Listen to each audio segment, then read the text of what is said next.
Ya.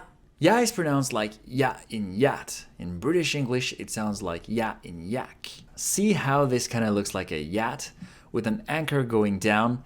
It's even got a little flag on the rear. How cute. Alternatively, you can think of this as the face of a yak too.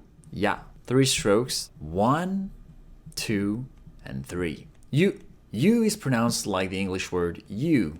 This kana is a very unique looking fish. It looks like a big eyeball swimming in the water.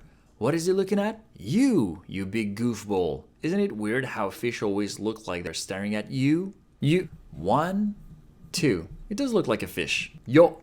Yo is pronounced like yo in yo-yo. In British English, it's more like yo in yonder.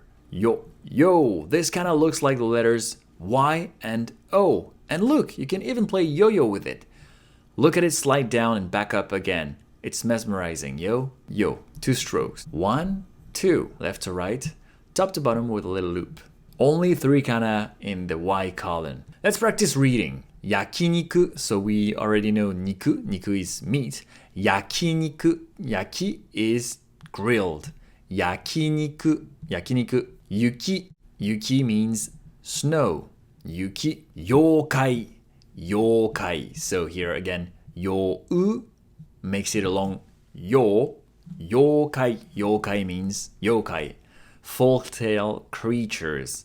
Actually, I'll translate it to ghosts, Japanese ghosts. Thank you so much for watching. If you enjoyed this video, please let me know with a thumbs up or in the comments. And don't forget to share and subscribe to support this channel. それではまた!